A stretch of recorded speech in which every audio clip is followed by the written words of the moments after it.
Hey, mate, what do you do when you see a crocodile? You run, you slide, you hit the bump, and take a dive. All right, that's enough of that. That was definitely a fun commercial growing up. All right, this is going to be a challenging video. It's 11:43 p.m., so I got up at 4 a.m. today.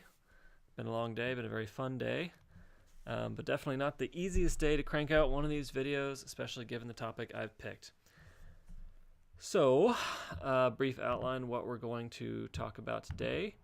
I'm going to review things I've talked about before because it's always good for new people to see that these are covered in previous videos. Pick a previous video. And for people who have already seen these videos, it's good to be reminded again of the process and where we've gone from beginning to end, because that's how we remember things. After I do the review, I'm going to just mention a few future videos that are on my mind that are coming. And then I'll give a few reminders, which are always good to repeat in here. And finally, I'll get to the kind of different topic of the day, which is charitable giving. All right, so this channel has covered that Americans are not saving enough for retirement. Most of them are not at all prepared for retirement, won't be prepared for retirement. A lot of the affluence that you see is fake. It is actually just debt. And we want to be financially independent someday. We want to retire someday. To do that, we need to build net worth. Specifically, we need to have about 25 times our annual spending invested to be financially free. To accomplish this, we can save 28% of take-home pay for 30 years. The income doesn't matter. It's just 28% of whatever your take-home pay is. But it's not optional. We are not going to be given more time for our bodies to be healthy, so we don't have more time to save for retirement. We need to be saving that right now. If we want to bump up that savings rate from 28% to 50%, we can go from a 30-year working life to only a 16 or 17-year working life. If you are making $60,000 in the great state of California, 28% of take-home pay is going to translate to about $1,000 a month. And if you work through a budget, you're going to see that this implies you have about $800 to spend on housing. In the Bay Area, this pays for a modest rented room, but at least it is a room to yourself. If you want to accelerate that net worth building, then you can pick like a bunk style room for say $500 a month, and you should be able to raise your income from 60 to 80 within a year or two by focusing on specific topics in tech that are profitable and people can make progress on quickly, such as quality assurance, operations, or front-end programming. There are certainly other areas you can look at, like design, if that's more your thing, but I don't know about them, so I'm not going to talk about them too much. Here's another important point. You really need to get beyond $60K in salary if you want to stay in the Bay Area. Otherwise, the cost of living in the Bay Area is going to really cramp your lifestyle, cramp your ability to start a family, cramp your ability to retire. And so you need to set a deadline for yourself to raise that income up. That deadline is also going to help you set other related deadlines about learning and about gaining skills, which is always a positive thing. All of this that I've been talking about assumes that you are out of debt. Now, if you have student loan debt, instead of saving $1,000 a month for retirement, we are going to be putting that $1,000 a month or more into paying off the debt. We are also going to be trying to level up the pay at the same time. If you can level up your pay from 60 to 80 after a year, in the first 2 years, you will save on my plan about $43,000. Most people have student loan debt less than $40,000, so that should cover most people. In the future, I'm going to talk about topics such as why you need equity to buy a house in Silicon Valley. So we look at tech salaries, even pretty substantial tech salaries, and then we look at the implications of purchasing $1 million homes, and we see what happens over a long-term budget with that. This work was originally done, I think, by a venture capitalist, or maybe it was the CEO of Personal Capital, I want to say, something like that. I found it really interesting. I'm going to go find that article and I'm going to, summarize it for you and get you thinking about that. I also want to do a 5-year plan, since this is like the 5-year club, with a budget and numbers that fit in with the concepts that I've discussed so far. Getting late, okay. A comprehensive look at income. I know maybe it was the last video I did talked about how to get income up from 60 to 80, but I want to go even more in depth. I want to talk about what kind of opportunities are available at different locations around the country, and kind of what's necessary to make this to make income numbers work. I think a lot of financial bloggers, people don't talk enough about income. And some of them, when they do talk about income, they're kind of fuzzy about it, and I don't want to be fuzzy. I might not be able to cover all the different fields, but within some fields that I do know, I want to be very specific about what I think needs to happen. And I also have a video coming up about my kind of weird strategies I use to reduce my own consumption. So look forward to those reminders. The stuff I'm saying is hard. Paying off, up to $40,000 of student loan debt right out of college in 2 years, that's difficult. Leveling up in your career, that's also difficult. Cutting back on your lifestyle, very difficult. Living, in a rented room or in a bunk bed room situation, that's also very difficult. And to handle these, we need to constantly be emotionally reinforcing ourselves. And that takes a bunch of different forms, and the more of those forms you participate in, the more successful you can be. So anything that you need to do in the future, any kind of planning, any kind of spending review, any kind of reminder that you need to look up a certain book, set calendar reminders for yourself now so that they don't go off your radar. Subscribe to this channel, set a calendar reminder to yourself to watch some random video from this channel a week from now. Whatever works for you, go ahead and set the reminder. That's going to help. Printing out posters, inspirational messages, reminders of things you need to do, posting them at strategic locations where you live. That's also going to help. Having supportive friends, supportive Facebook groups. There's I think Mustachians in Practice is one that I'm participating in this year. Financial blogs on minimalism, frugality, paying off student loan debt, increasing income, podcasts on these same subjects, audiobooks. The Millionaire Next Door is a great audiobook that I probably listened to that 5 times. I love that book. All of these things, excellent for daily reinforcement of everything from ways of looking at satisfaction to, the amount you need to be spending on a certain budget category maybe that you missed last month. So that is with kind of the preemptive things you want to put into place. I'd also like to remind people that winning is one step at a time. In other words, a lot of times when you look at this stuff, the number of different things that need to happen can seem overwhelming. Trying to increase income while saving for retirement, trying to pick what kind of investment to put that into, if anything, knowing how much your emergency fund needs to be, changing your rental situation, calling your cable provider to try and negotiate a lower bill there. It can be a lot of stuff, but you really don't need to do it all in one day.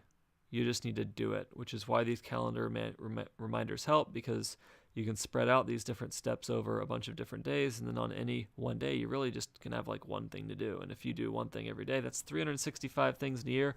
365 changes in a year will move your needle financially. So that's how it works. That's what I've been doing for the last few years. It's worked great for me. So don't get overwhelmed. Just get intentional about spreading these changes out and pursuing them when the time comes. And the final thing is that, I talk a lot about money. I talk a lot about personal finance and numbers and spreadsheets and all that stuff. But relationships with other people are the most important thing in your money life. the number one thing that matters for your money and for your retirement is your relationships with other people in your life. And so never lose sight of that when you're prioritizing your spending, when you're deciding what's worth it and what's not. Never be, how can I put it? I want to say ungenerous. There are times when you simply don't have the money to do something for somebody because you're broke.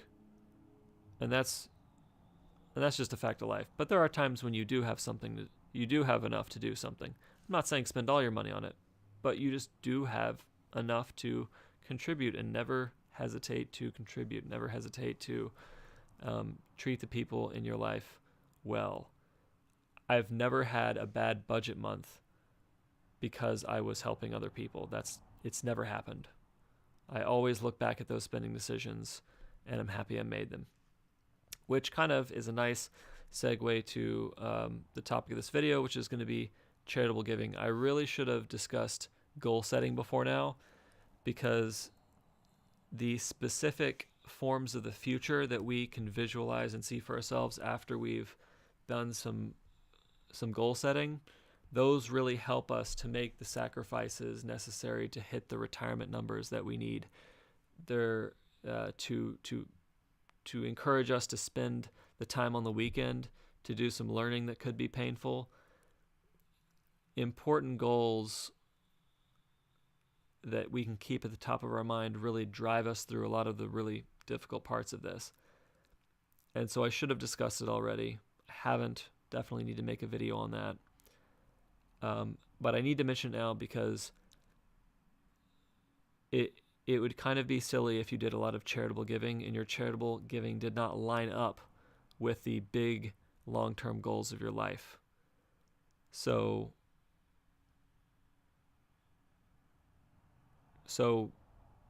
yeah, you need to make those line up.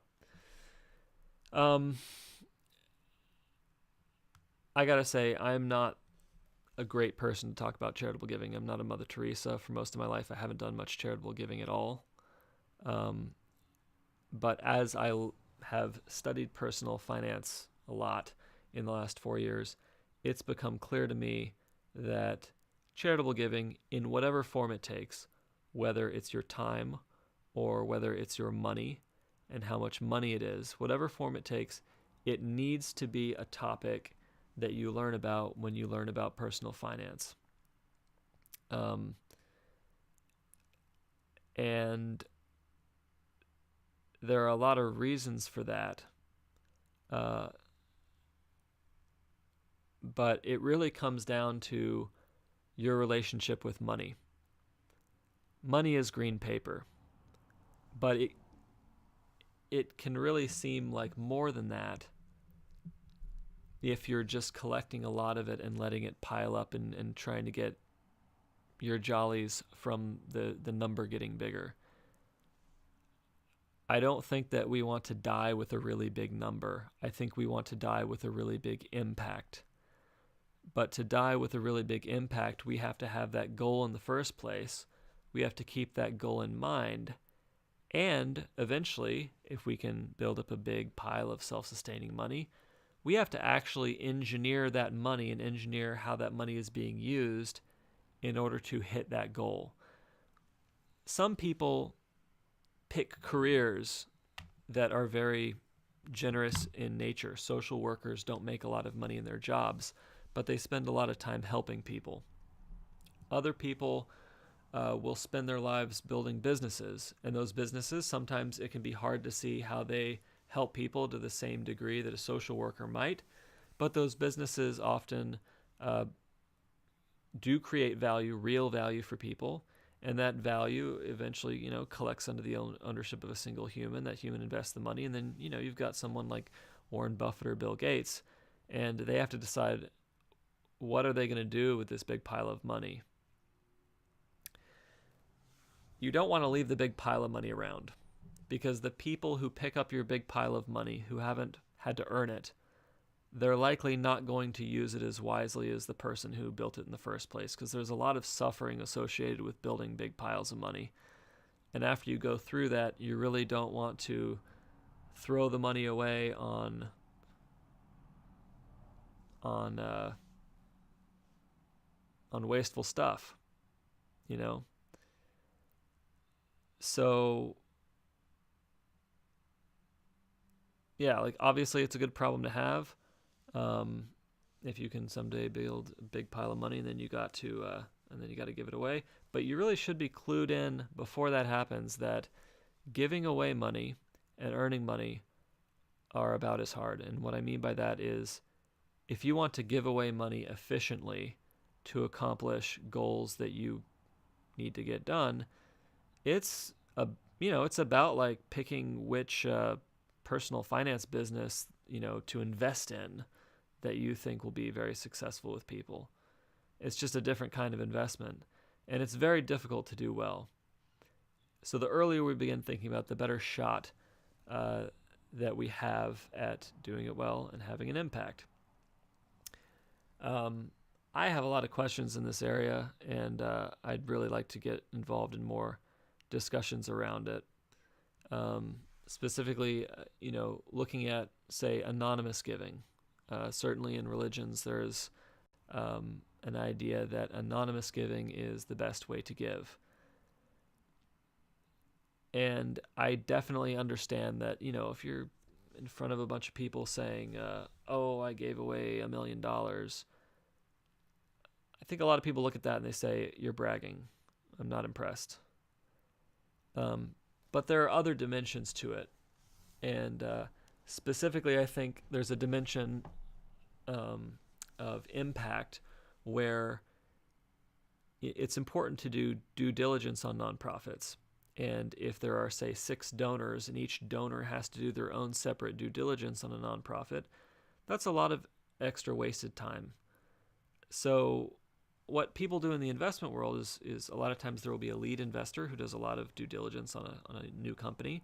And then there will be kind of their friends and associates who are kind of follow-on investors who depend on that initial person's due diligence to a great extent in order to kind of qualify the investment. In the nonprofit world, similar things happen. And I guess it's like, how do you be a completely anonymous donor and try to collect your friends together while doing due diligence on a nonprofit so that you know your money is not being wasted?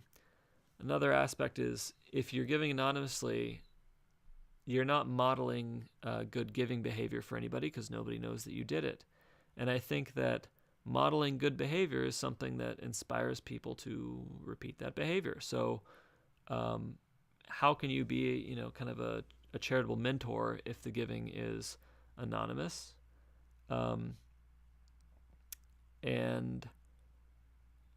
I guess I've already discussed, I've got 3 bullet points here, but I think I've already talked about all 3.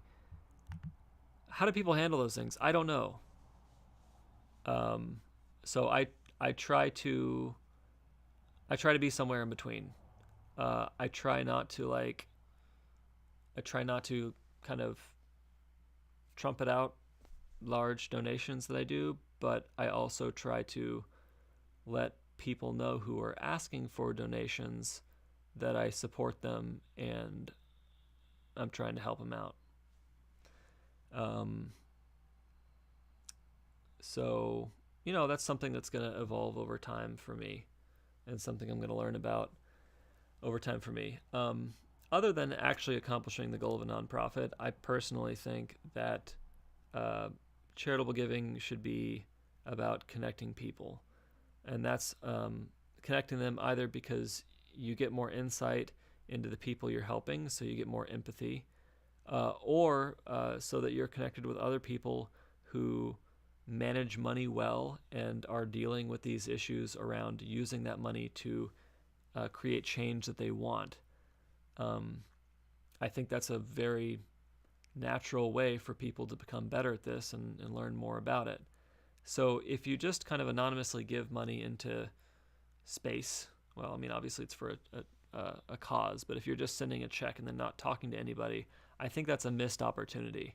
And I'm not very good at knowing the regular ways that this stuff is done. I just think that it should be done. So 12:03 a.m. Oh no. So, I guess I'll wrap it up just with one thought. And the final thought, which I think is the main thought about charitable giving, is that I think in the context of personal finance, it is mostly about changing your relationship with money rather than any kind of like, you should do this, you should do that. I don't think that it's a moral or ethical argument from me if someone wants to build up a giant pile of money and then die and leave a giant pile of money and the government gets it or their relatives get it. I don't really care that much. I mean, I think it's probably unhealthy for the relatives, and I think the government wastes a lot of money, so I'm not like super stoked about that. But I'm not gonna like think someone's a bad person because they built up a giant pile of money and then didn't give it away. I just think that they would have gotten more joy from the money at the end of their life if they had spent some time seeing the impact that it could have. And so it makes sense to me that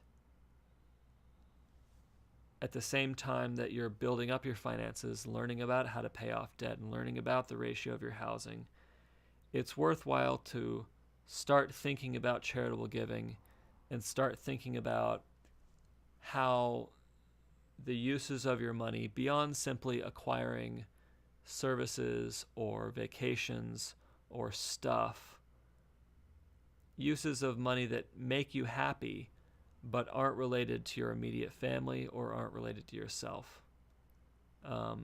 It's one of those kind of creative things where, yeah, it's easy for us, for example, to model a 30-year mortgage. It's hard for us to model the impact of a donation that we make, but that doesn't mean the donation isn't worth making. It just means that we're going to have to burn a few more brain cells to better understand how this is working. And in general, I think the more brain cells we burn, the better life gets. All right, that's it for this video. Have a good night.